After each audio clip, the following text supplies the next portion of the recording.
കഴിഞ്ഞ തവണ എത്രയായിരുന്നു സ്കോർ? 595. ഇപ്രാവശ്യത്ത് 686 ആയല്ലേ? ഓക്കെ, ഒരു വമ്പൻ കയറ്റാണ് കയറിയത്.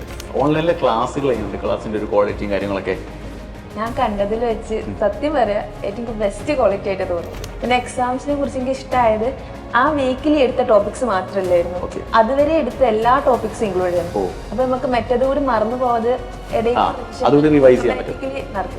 ഇപ്പൊ മെയ് 5 നീറ്റ് എക്സാം എഴുതാൻ പോകുന്ന ഒരു സമയത്ത് ടെൻഷൻ ഉണ്ടായിരുന്നോ?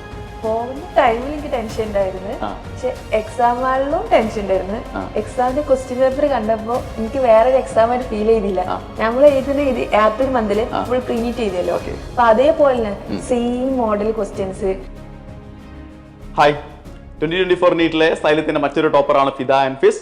ഫിദ അൻഫീസിന് 686 മാർക്കായിരുന്നു കഴിഞ്ഞ നീറ്റ് എക്സാമിന് ഉണ്ടായിരുന്നത്. ഹായ് ഫിദ, എന്തൊക്കെയാണ് വിശേഷം? സുഖം. ഓക്കെ, മോള് വീട് എവിടെയാ? ഞാൻ മലപ്പുറം അരീക്കോട്. അപ്പൊ മോള് നമ്മുടെ ഏത് ബാച്ചിലായിരുന്നു ശരിക്കും? ഞാൻ ഓൺലൈൻ ഫീനിക്സിലായിരുന്നു അല്ലേ? ഓക്കെ, മോള് റിപ്പീറ്റർ ആണ്. അപ്പോൾ കഴിഞ്ഞ തവണ എത്രയായിരുന്നു സ്കോർ? 595. ഇപ്രാവശ്യത്ത് 686 ആയല്ലേ? ഓക്കെ, ഒരു വമ്പൻ കയറ്റാണ് കയറിയത്. Very good. എന്ത് തോന്നുന്നു ഇപ്പോൾ? സന്തോഷം? വളരെയധികം സന്തോഷം. ഓക്കെ, എങ്ങനെയുണ്ടായിരുന്നു നമ്മുടെ ഓൺലൈൻ ക്ലാസ്സുകളൊക്കെ? ക്ലാസ്സസിനെ കുറിച്ച് പറയുകയാണെങ്കിൽ ഞാൻ ആദ്യം ഇവിടെ ഹൈബ്രിഡിൽ കഴിഞ്ഞ ഇയറും ഇവിടെ തന്നെ ആയിരുന്നു. അപ്പൊ അതുകൊണ്ട് ഞാൻ ഇവിടെ പിന്നെ ചൂസ് ചെയ്തത് ക്ലാസ് ഡെയിലി 2-3 ക്ലാസ് ഒക്കെ ഉണ്ടായിരുന്നു. രാവിലെ ഉച്ചക്ക് ഇടയിൽ ബ്രേക്ക് ഒക്കെ ഉണ്ടായിട്ട് നല്ല സുഖമായിരുന്നു. കണ്ടിന്യൂസ് ആയിട്ട് നമുക്ക് ഇരിക്കുമ്പോൾ സ്ട്രെസ് ഒന്നും ഉണ്ടാവില്ല. പിന്നെ ക്ലാസ്സസ് കഴിഞ്ഞിട്ട് ഡെയിലി ക്വിസ് ഉണ്ടാവും. അപ്പൊ നമുക്ക് പഠിച്ചിട്ടോന്ന് ക്ലാസ് കണ്ട് മനസ്സിലായിട്ട് ഞാൻ പഠിച്ചിട്ടായിരുന്നു ഡെയിലി ക്വിസ് അറ്റൻഡ് ചെയ്യുക. അപ്പൊ അറ്റൻഡ് ചെയ്യുമ്പോൾ അപ്പൊ എനിക്ക് മനസ്സിലാവും ഏത് ടോപ്പിക്കാണ് എനിക്ക് കിട്ടാത്തത് നിന്ന്. അപ്പൊ അതൊന്നുകൂടി നമുക്ക് റിവൈസ് ചെയ്യാൻ കഴിയും. ഓൺലൈനിലെ ക്ലാസ്സുകൾ എങ്ങനെയുണ്ട്? ക്ലാസിന്റെ ഒരു ക്വാളിറ്റിയും കാര്യങ്ങളൊക്കെ ഞാൻ കണ്ടതിൽ വെച്ച് സത്യം പറയാം ഏറ്റവും ബെസ്റ്റ് ക്വാളിറ്റി ആയിട്ട് തോന്നിയത്. ഓക്കെ, നമ്മൾ സാധാരണ ഓൺലൈൻ എന്ന് പറയുമ്പോൾ പലരും ഇങ്ങനെ നെറ്റി ചൊളിക്കും. കാരണം ഓൺലൈനോ നമ്മൾ പഠിക്കില്ല എന്നൊക്കെ പലർക്കും ഒരു തോന്നലുണ്ട്. നമ്മൾ ഉടായ്പ കാണിക്കും, ഉഴപ്പി പോകും എന്നൊക്കെ പറയാറുണ്ട്. അങ്ങനെ എന്തെങ്കിലും ഒരു ടെൻഡൻസി മോൾക്ക് ഉണ്ടായിരുന്നോ കഴിഞ്ഞൊരു വർഷം? അങ്ങനെ നമ്മള് എല്ലാവർക്കും ചെറുങ്ങനെ കുറച്ച് ഡിസ്ട്രാക്ഷൻ വരും. പക്ഷെ പിന്നെ മെന്റർ ഇങ്ങനെ കോൾ ചെയ്യുമ്പോ നമുക്ക് തോന്നും ഇവരൊക്കെ വിളിക്കുന്നുണ്ട് ഇതാക്കുന്നത്, അപ്പൊ പഠിക്കണമെന്ന് ഭയങ്കര ഇതാക്കാരോ. പിന്നെ അതേ ഇതിൽ ട്രാക്കിലേക്ക് വരും. ഓക്കെ, കഴിഞ്ഞ വർഷം നമ്മുടെ ഒരു ക്ലാസ്സും കാര്യങ്ങളൊക്കെ അടിപൊളിയായിരുന്നു. അപ്പോൾ പരീക്ഷകൾ ഉണ്ടായിരുന്നില്ലേ? ഇപ്പൊ ഓൺലൈൻ ആയതുകൊണ്ട് പരീക്ഷകളിൽ കുറവ് എന്തെങ്കിലും ഉണ്ടായിരുന്നു? എല്ലാ സൺഡേ ഞങ്ങൾക്ക് എക്സാം ഉണ്ടായിരുന്നു. അപ്പൊ സൺഡേ ക്ലാസ് ഉണ്ടാവില്ല. അപ്പൊ സൺഡേ രാവിലെ മുതൽ അതായത് നമ്മളിപ്പോ ഡെയിലി ഉണ്ടായിരുന്ന എക്സാമുകൾക്ക് പുറമെ എല്ലാ സൺഡേസിലും എക്സാം ഉണ്ടായിരുന്നു. അപ്പൊ സൺഡേ ക്ലാസ് എക്സ്ട്രാ ഇല്ലാത്തതുകൊണ്ട് 2 മണിക്കായിരിക്കും എക്സാം. അപ്പൊ അതുവരെ എനിക്ക് ആ പഠിച്ച് ഫുള്ള് റിവൈസ് ചെയ്യാൻ കഴിയായിരുന്നു. പിന്നെ എക്സാംസിനെ കുറിച്ച് എനിക്ക് ഇഷ്ടമായത് ആ വീക്കിലി എടുത്ത ടോപ്പിക്സ് മാത്രമല്ലായിരുന്നു, അതുവരെ എടുത്ത എല്ലാ ടോപ്പിക്സും ഇൻക്ലൂഡ് ചെയ്യുന്നു. അപ്പൊ നമുക്ക് മറ്റേത് കൂടി മറന്നു പോകാതെ നടക്കായിരുന്നു. അത് കഴിഞ്ഞിട്ട് പിന്നെ മന്ത്ലി എക്സാമുകൾ ഉണ്ടായിരുന്നു, ഗ്രാൻഡ് ടെസ്റ്റുകൾ GAB ഒക്കെ ഓഫ്ലൈൻ ആയിട്ട്. GAB നമ്മൾ ഓഫ്ലൈൻ അല്ലേ? പക്ഷേ ഈ പറഞ്ഞ പരീക്ഷകളെല്ലാം ഓൺലൈൻ ആയി തന്നെയല്ലേ നമ്മൾ എഴുതിയിരുന്നത്? ആണ്. ഓൺലൈൻ ആയിട്ട് പരീക്ഷ എഴുതുമ്പോൾ ഇന്ന് എഴുതണ്ടെന്നൊക്കെ തോന്നാറുണ്ടോ?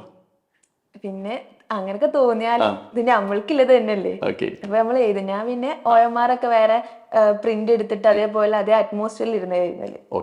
ആ ടൈമില് റൂമിലേക്കൊന്നും ആരെയും കയറ്റത്തില്ല.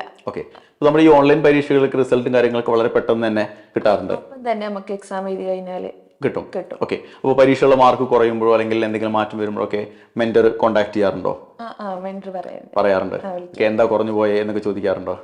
എന്തുകൊണ്ട് പറഞ്ഞു അങ്ങനെയല്ല. മെന്റർ പറയും ഇത് പ്രശ്നമല്ല, ഈ എക്സാം ടഫ് ആയിരുന്നു, എല്ലാവർക്കും ഇങ്ങനെ തന്നെയാണ് മാർക്ക്, ഇത് ആലോചിച്ച് ടെൻഷൻ അടിക്കണ്ട, നെക്സ്റ്റ് എക്സാമിന് പഠിച്ചാൽ മതി. അപ്പൊ ഒരു മെന്റൽ സപ്പോർട്ട് എപ്പോഴും മെന്റർ ഭാഗത്തുനിന്നുണ്ടായിരുന്നു അല്ലേ?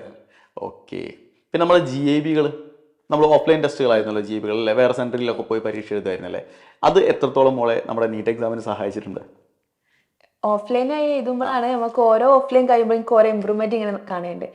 കാരണം നമ്മൾ മറ്റേ ഓൺലൈൻ ആകുമ്പോൾ സില്ലി മിസ്റ്റേക്സിന്റെ അളവ് വളരെ കുറവാണ്. കാരണം അത്രക്കും ടെൻഷനൊന്നും നമുക്ക് വരില്ല ഓൺലൈൻ ആകുമ്പോൾ. ഓഫ്ലൈൻ എക്സാം വരുമ്പോൾ ഫസ്റ്റിലൊക്കെ ഞാൻ ബബിൾ ചെയ്ത് മാറിപ്പോയിട്ടുണ്ടായിരുന്നു, ഫസ്റ്റ് GABക്കൊക്കെ. അങ്ങനെയൊക്കെ ഓരോ എക്സാം കഴിയുമ്പോഴും ഓരോന്നും ഇങ്ങനെ ഇമ്പ്രൂവ് ആയി വന്നിരുന്നു. GABകൾക്ക് റിസൾട്ട് അപ്പോൾ തന്നെ നമുക്ക് തൊട്ട് അടുത്ത ദിവസങ്ങളിൽ തന്നെ കിട്ടാറുണ്ട്. ഓക്കെ, അപ്പോൾ നമുക്കൊരു നമ്മുടെ ഒരു ലെവൽ എവിടെയാണ് എന്ന് മനസ്സിലാക്കാൻ പറ്റും അല്ലേ? റാങ്ക് ആയിട്ട് വിടും. Okay, very good. അപ്പോൾ നമ്മൾ ഇപ്പോൾ മെയ് 5 നീറ്റ് എക്സാം എഴുതാൻ പോകുന്ന ഒരു സമയത്ത് ടെൻഷൻ ഉണ്ടായിരുന്നോ? അതായത് അത്രയും നാൾ നമ്മൾ GABകളൊക്കെ എഴുതിയതല്ലേ, ഓരോ മാസം നമ്മൾ GAB എഴുതുന്നുണ്ടല്ലോ. പോകുന്ന ടൈമിൽ എനിക്ക് ടെൻഷൻ ഉണ്ടായിരുന്നു, പക്ഷെ എക്സാം ഹാളിലും ടെൻഷൻ ഉണ്ടായിരുന്നു. എക്സാമിന്റെ ക്വസ്റ്റ്യൻ പേപ്പർ കണ്ടപ്പോ എനിക്ക് വേറൊരു എക്സാം ആയിട്ട് ഫീൽ ചെയ്തില്ല. നമ്മൾ എഴുതുന്ന ഇത് ഏപ്രിൽ മന്തിൽ ഫുൾ പ്രീനിറ്റ് ചെയ്തല്ലോ, അപ്പൊ അതേപോലെ തന്നെ സെയിം മോഡൽ ക്വസ്റ്റ്യൻസ്, അതേ ടൈപ്പ് ക്വസ്റ്റ്യൻസ്. ഞാൻ വിചാരിച്ചു ഇതിപ്പോ എന്താ ക്വസ്റ്റ്യൻ പേപ്പർ ഇത് നീറ്റ് തന്നെയല്ലേ ഞാൻ എഴുതുന്നതെന്ന്. അതുവരെ ടെൻഷൻ ഉണ്ടായിരുന്നു. എക്സാം ആണ് സ്റ്റാർട്ട് ചെയ്തപ്പോ ട്രാക്ക് കയറിയപ്പോ ക്വസ്റ്റ്യൻസ് കണ്ടപ്പോ ടെൻഷനേ ഇല്ല. ഓക്കെ, നമ്മളൊരു റിവിഷൻ പ്രോഗ്രാം എങ്ങനെയായിരുന്നു മോളെ? നമ്മൾ LMRP എന്നുള്ള പേര് റിവിഷൻ പ്രോഗ്രാം ഒക്കെ ഉണ്ടായിരുന്നല്ലേ? ഞാൻ ഓൺലൈനിൽ നിന്ന് ലാസ്റ്റിലേക്ക് ഓഫ്ലൈൻ LMRP ആയപ്പോൾ നമ്മൾ ഓഫ്ലൈനിലേക്ക് പോകും അല്ലേ? ജനുവരി ഒക്കെ ആയപ്പോ. കാരണം ഒന്നാമത് വരാൻ കാരണം ഒന്നുകൂടി ഓഫ്ലൈൻ എക്സാംസ് പ്രാക്ടീസ് ചെയ്യാന്ന് വിചാരിച്ചിട്ട് വരുന്നത്. എന്റെ മാർക്ക് നന്നായിട്ട് ഇമ്പ്രൂവ് വന്നു. അല്ലെങ്കിൽ ഞാൻ എപ്പോഴും സ്കോർ ചെയ്യുന്നത് 600 ആ റേഞ്ചിലേക്കാരും. 600 നല്ല ഇമ്പ്രൂവ്മെന്റ് എന്നത് എനിക്ക് LMRP വന്നിട്ട് മാത്രം. അതിന്റെ ഒപ്പം പറയും അന്ന് പോയില്ലെങ്കിൽ എനിക്കിപ്പോ ഒന്നും കിട്ടൂല. കാരണം ഇപ്പൊ കട്ട് ഓഫ് നന്നായിട്ട് വരികയാണല്ലോ. ആ LMRP നന്നായിട്ട് ഇതായിട്ടുണ്ട്. പിന്നെ LMRP ക്ലാസ്സിൽ തന്നെ എനിക്ക് നന്നായിട്ട് നെഗറ്റീവ് അടിക്കുന്ന ആളായിരുന്നു. എനിക്ക് ഏകദേശം ക്വസ്റ്റ്യൻസ് ഒക്കെ അറിയാം, പക്ഷേ എന്തെങ്കിലും കെയർലെസ് ആയിട്ട് നന്നായിട്ട് മിസ്റ്റേക്ക് ഉണ്ടാക്കും. അപ്പോൾ ആ നെഗറ്റീവ് ഫസ്റ്റിലൊക്കെ എനിക്ക് മാർക്ക് ഉണ്ടെങ്കിൽ പോലും ഞാൻ ഫുൾ ക്വസ്റ്റ്യൻസ് പോയി അറ്റൻഡ് ചെയ്യും. അങ്ങനത്തെ ഒരു ശീലം ഉണ്ടായിരുന്നു എനിക്ക്. 20 നെഗറ്റീവ് വരെ അല്ല, എനിക്ക് തോന്നുന്നത് ശരിയാണ്, പക്ഷെ ശരിയാവൂല. അങ്ങനെ കുറെ പ്രശ്നങ്ങൾ ഉണ്ടായിരുന്നു. അതുകൊണ്ടാണ് എപ്പോഴും എനിക്ക് 600 ആ റേഞ്ചിൽ ഇങ്ങനെ കിട്ടാനും. പിന്നെ ക്ലാസ്സിൽ LMRP ഓഫ്ലൈൻ ആയിട്ട് വന്നപ്പം പ്രത്യേകിച്ച് ഹെമിൻ സാറൊക്കെ ഓരോ എക്സാം കഴിയുമ്പോൾ ഞങ്ങളുടെ എല്ലാവരും കിട്ടോ പേഴ്സണലായിട്ട് ഡിസ്കഷൻ കഴിഞ്ഞിട്ട്, ഓഫ്ലൈൻ ഡിസ്കഷൻ ഉണ്ടാവില്ല, അത് കഴിഞ്ഞിട്ട് ഓരോരുത്തരോടും ചോദിക്കും എത്ര നെഗറ്റീവ് എന്തുകൊണ്ട് വന്ന്, എന്നിട്ട് ഞങ്ങൾക്ക് നെക്സ്റ്റ് ടാർജറ്റ് തരും. അതൊക്കെ ഭയങ്കര ഹെൽപ്ഫുൾ ആയിരുന്നു. കാരണം അതിലാണ് ഞാൻ ഓരോ നെഗറ്റീവ് ഓരോ ദിവസം ഇങ്ങനെ കുറച്ച് വന്ന്. പിന്നെ എക്സാം എഴുതുമ്പോൾ ഹെവിൻ സാറൊക്കെ ഫേസ് മനസ്സിൽ വരും, സാറ് ചോദിക്കും നെഗറ്റീവ് വെറുതെ എന്താ അടുപ്പിക്കുന്നത്, അപ്പൊ ഇത് വെറുതെ എഴുതണ്ടായിരിച്ചു. അങ്ങനെ നെഗറ്റീവ് നന്നായിട്ട് കുറച്ചിട്ട്. Okay, very good. അപ്പോൾ മോളുടെ ഒരു സ്വപ്നം ശരിക്കും ഏത് ഇൻസ്റ്റിറ്റ്യൂഷനിൽ പഠിക്കുക, അല്ലെങ്കിൽ ഏത് ഗവൺമെന്റ് കോളേജിൽ പഠിക്കുക എന്നുള്ള? അങ്ങനെ ഇന്നതൊന്നും ഇല്ലായിരുന്നു, പക്ഷെ നല്ലൊരു ഗവൺമെന്റ് നല്ല ടോപ്പ് കോളേജിൽ പഠിക്കുന്നത് അങ്ങനെ ഉണ്ടായിരുന്നു. അങ്ങനെയായിരുന്നു. പിന്നെ കോളേജൊന്നും ഇല്ലായിരുന്നു. ഓക്കെ, അപ്പോൾ മോൾ ആഗ്രഹിക്കുന്ന ഒരു കോളേജിൽ പഠിക്കാൻ പറ്റട്ടെ. ഒരു ഗംഭീര ഡോക്ടറായിട്ട് നമുക്ക് വീണ്ടും കാണാം. All the best.